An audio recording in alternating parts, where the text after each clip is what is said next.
have to start preparing for pre now. I also have to start because it is बहुत dicey है. We don't know कितना filtration है. When we will be clearing out of this cycle. So when it comes to prelims, focus on static parts, standard books.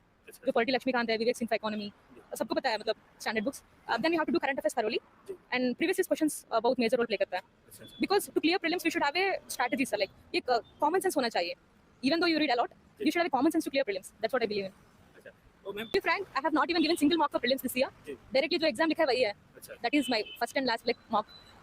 Because I have done PVQs thoroughly, sir. From there I understood कि एक pattern होता है UPSC PVQ के लिए, मतलब prelims के लिए. When you're thorough with the themes, when you're thorough with important topics from the prelims, I think it's easy to clear prelims rather than just simply reading and piling up with the material and all. Make a strategy and based on PVQ themes, you make a good notes and study from that. Sir, internal motivation होना चाहिए because this is a long journey. It's not a sprint. It's a marathon. So it's been 4 years for me. 4 साल से हम prepare कर रहे हैं. That too with work, with a kid, family and all. So we have to prioritize things. जो हमारे लिए बहुत very important. पहले I was working into the UPSC industry itself. उसके अलावा मैं NET qualified हूँ. I hold All India rank 5 in the NET. तो I can go for teaching also and I love teaching. So that would be my second plan. और जो भी लोग लंबा टाइम इस प्रिपरेशन में दे रहे हैं, मैं उनको ज़रूर बोलना चाहूँगी कि आप 2 साल 1 साल प्रिपरेशन के बाद जरूर कुछ ना कुछ काम करिए या काम करते हुए तैयारी करिए. बिकॉज जब मैंने अपनी कमरे की तैयारी और काम करने के बाद की तैयारी को देखा है, उसमें फ़र्क है. वो आपको कॉन्फिडेंस दे रहा है, आपको टाइम की अच्छी सेंस देता है. एज एन इंडिविजुअल आप लाइब्रेरी में बैठ के आप धीरे धीरे कट होते जाते हो. ऑप्शन भी रहना चाहिए और काम करते हुए ये ज़्यादा आसान होगा. पहले मैं CSET की स्ट्रेटेजी बता देती हूँ क्योंकि वो आजकल बहुत मुश्किल हो रहा है.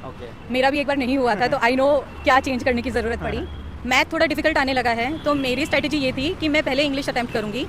If there are 22 to 23 question in English, मेरे को पहले टेस्ट सीरीज से आइडिया था कि मेरे 19 से 20 क्वेश्चन ठीक होंगे.